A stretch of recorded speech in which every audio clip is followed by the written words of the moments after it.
So, I'm going to tell you about a really cool knife today. We're doing a very small drop of these, okay? There are 20 of these knives. And I make different iterations of this, but there are 20 of these Doughboys.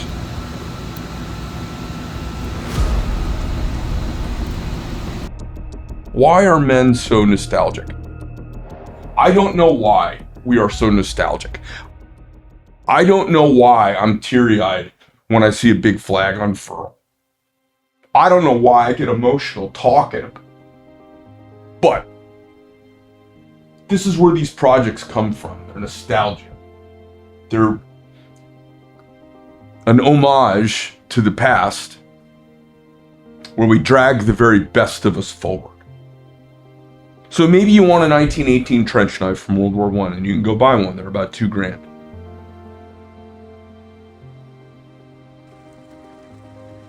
But then it's just this inanimate thing from the past. And if you're a pure historian, that's what you want. And nothing wrong with that. Super cool. I'm doing a nod of that into the future. Now, I hope we're never in a trench fight again. I hope we never see trench warfare ever again. And maybe we won't with drones and robots and technology and all that. But I don't think that's the best of who we are. I think if we just send robots to fight each other, we're not men anymore. I think, as Clausewitz said, war is the last extension of political will. I think if it matters, you must look at your people and say that, give me your sons, give me your blood and your treasure to go do this. And we all have to nod and agree that it's worth it. And I think things like this, in some weird way, they're a talisman that tickles that inner part of us that knows this. Listen, we'll be at war all the time if there's no cost for it. If robots are cheap and they rebuild themselves and they reassemble, why not just go all kill each other? You know, war can't be cheap and war can't be easy. War should be awful so that we tend away from it, not towards it. And imagine you're 18 years old. You just have 7 weeks of training or 6 weeks of boot camp at Fort Sill or someplace across the Midwest where they whooped up a camp, put up some tinder barracks. And at the end of 6 weeks, you get on a train and you head off to New York and you dawdle around there for a week or two waiting for your orders to come through, and you go down to the bottom of the hotel that's been commandeered by the government. You've been staying in one of the rooms with another young man from somewhere else in the country that you don't know, and every morning you go down to the guy in the front of the hotel and ask if your papers have come through. And he says, "Nah, Mac, your papers aren't here yet." And they sign a little thing and it gives you a little chit for the day to spend some money. And you go to Francis Tavern, a little historical thing. You go to McSorley's Irish pub. You spend your time in New York, and then you come down one morning and they say, "Oh, your papers have come through, Mac, you're out of here." And they hand you your paperwork and you go pack your trash and you show up at Pier 16 or Pier 19 or Pier 12 or whatever it is, and you get on a big boat that's been converted and they stack you deep like sardines and off you go to Britain. You get to Britain, you do some training there, marching around back and forth. You're waiting for the word. "Hey, Mac, has the word come down yet?" The word hasn't come down. And the word comes down. Now, maybe you weren't at the Normandy invasion, but maybe you were for everything after that, which was a lot. And you ship out. And what they've given you is an '03 Springfield rifle. They've given you a Springfield bayonet. And they've given you a knuckle knife. A trench knife. A couple different varieties of it.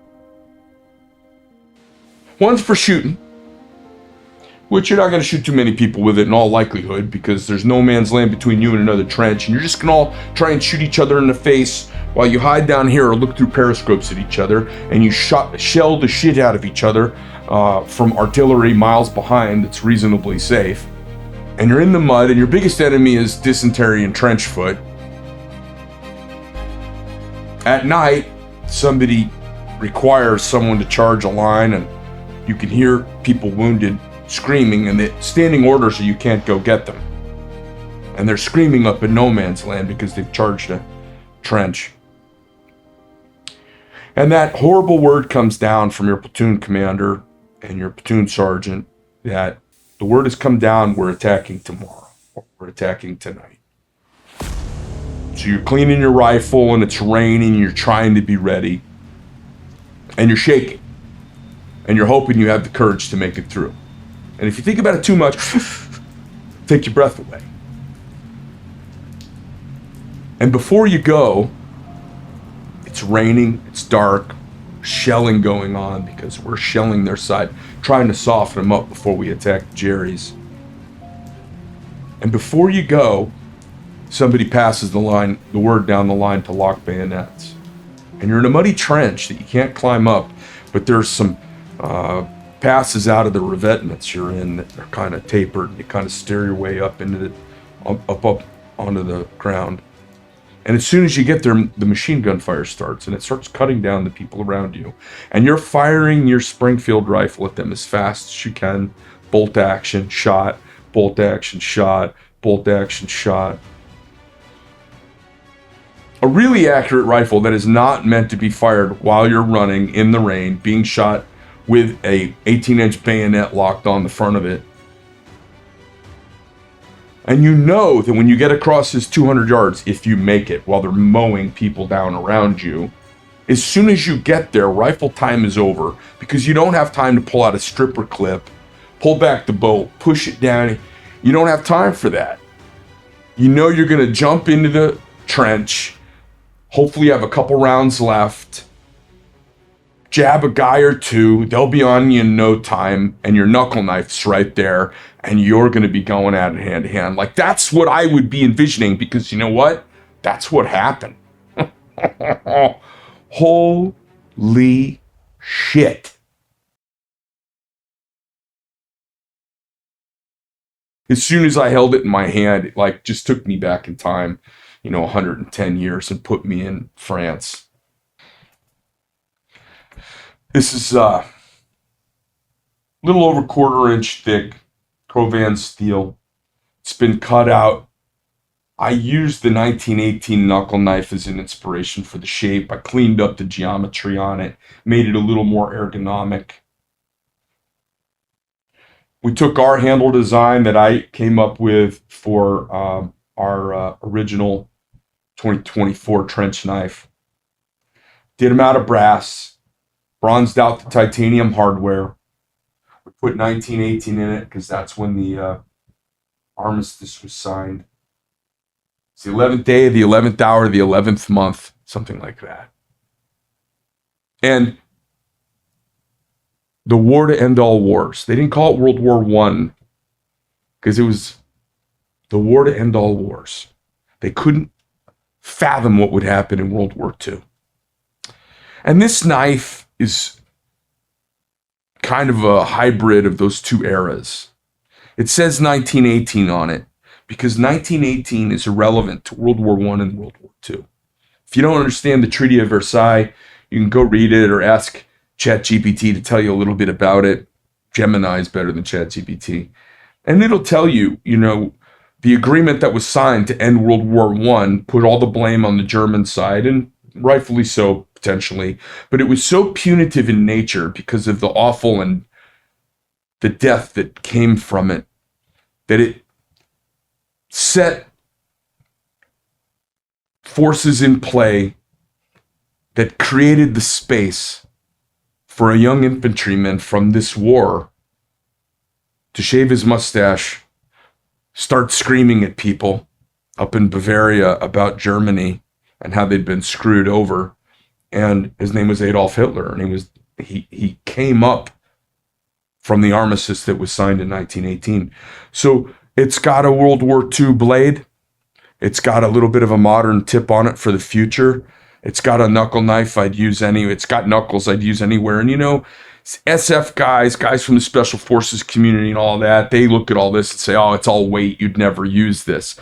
But when you're a young, just regular infantry guy in the Army or the Marine Corps, let's say you're just regular infantry in the Marine Corps like I was, we had practiced fast roping and mount training and kicking down doors and doing all of this stuff that you see really cool in the movies. It was just regular guy shit. We didn't get carbines and we didn't have special optics. We had iron sights and 22-inch barrel M16A2s. And we were kids being asked to go do a task with nothing. And a knuckle knife, I would have brought a knuckle knife with me. I would have said, I don't care what it cost. I didn't have any other weight. All I had was a stupid flak jacket that wasn't going to stop a bullet. It was for, artillery flak, shrapnel. I had this helmet I hated because I didn't want to wear a modern helmet. I wanted a Vietnam era helmet. And I would have carried a World War II trench knife with knuckles on it or a World War I trench. I would have. Because we were asked to do this crazy job with no tools and no training. I remember we got together with some Navy SEALs and they were like, oh my God, you guys, can we show you some stuff? And we spent a week with them and they showed us a bunch of stuff. Then off we went. That was the training. Years ago. So we made this 1918 knife because it speaks to me at every level. It speaks to me. It's got some modernity to it. Knives will be used. We will be at war again. We will be on the ground. We will be doing stuff the regular military at some point will be again. Unfortunately, it happens. And there's a little nod to modernity. There's a nod to World War I. The date and the Doughboy from World War I, the amazing courage that was seen there, the amazing tragedy that was seen there. And on the back side of this, we put the dates of the war. We put a Doughboy helmet in it. It's been double black oxided, sharpened razor sharp, and the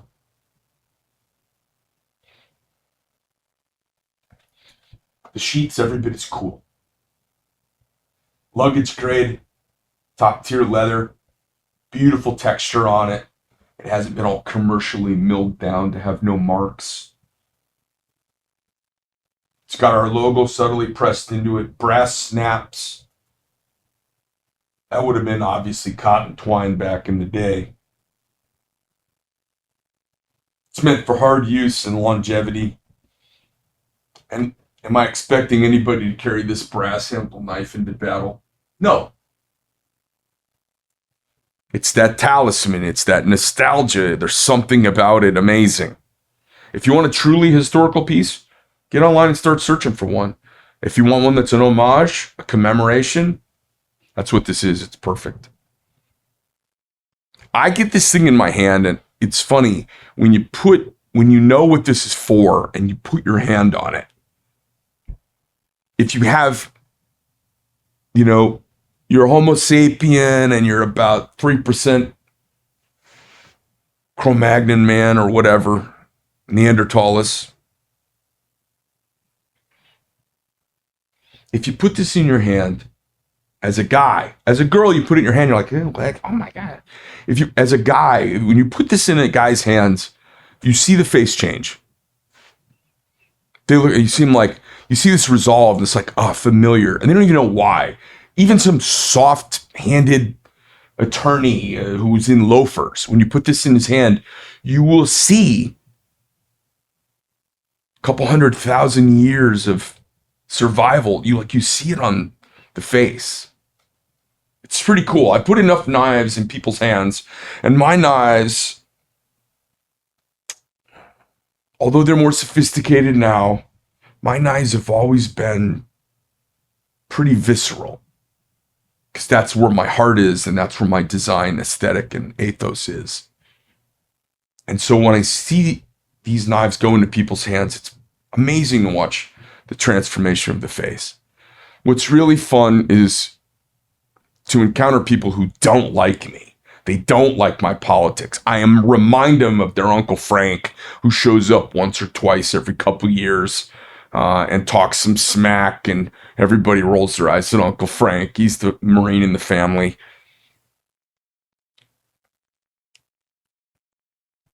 I love watching the transformation as they have this kind of cold, standoffish, skeptical way about them towards me, which is fine. It's okay. I don't need to be loved by everybody. And they put the knife in hand. You see them go. So knives to me are, they cross national barriers. They cross gender barriers. They cross gender preconceptions. And they speak to our gender. These don't speak to women. These are not for women. And if any of you crazy ladies and super butch double clutch and diesel dykes out there who want to buy them, good on you. But this knife, it speaks to men. It was made for us.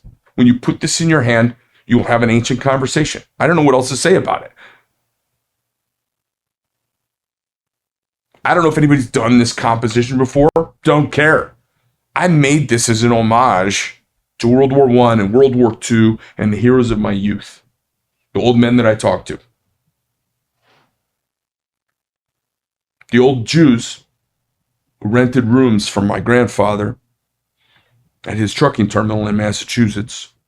He had a little weird wing off the side of the trucking terminal, and it had 8 offices in it, like out of a Mickey Spillane movie. And each one of them had a different guy in it. And there were a couple of old Jews there. And they were the insurance and the sausages and this, that, and the other. And I would stop down there, and my grandfather would say, hey, let's go collect the rent from the guys. And I don't know, they paid him $50 or $100 a month to rent these offices from. This is back in the 1970s. I think about that. That's 50 years ago. And in the 1970s, World War II was 30 years ago. And those guys, they were always so happy to see me if my grandfather sent me around. Hey, grandson, go get the rent from office number 2 and office number 5. I'd go knock on the door real polite, go in. He had told me how to talk to everybody. I'd go in, shake the guys' hands. And these old men were so happy to see me. Always dressed nicely. They always had wingtips or Oxfords on. Dress shirts. Stuff going on in these offices. See Gerstner toolboxes, a couple of them. Oh, Greg, you want to do this? Let me show you. Show me how to make a fruit basket out of a walnut shell. Show me how to make a candy store chair out of a champagne bottle top. For dollhouses, for children. And both of the guys had little tattoos on their forearms. And I was like, what's up with this? He said, oh, I learned, we did this in the camps. There were 2 men from concentration camps who had numbers tattooed on their arms, who took time out of their day because a 6-year-old, 7-year-old kid walked in to collect $50 or $100 rent for the owner. And they were so happy to see youth and life. And then they showed me their prison camp art, little craft that they did, making toys for the children who were in the camps. So the Germans would be drinking champagne, and they would take that bottle top, the wire twist that comes off before the cork, and they would make a little candy store chair out of that. I can still make them in about 10 minutes. And you make 4 of them, and you put them around a little table that you could whittle out of nothing, and a little kid in a concentration camp can imagine normal life. So that's what these knives, this kind of knife, this is what it talks about me. It remembers them a little bit. Check it out. This is our Doughboy 1918 drop of 20. I hope you guys enjoy it.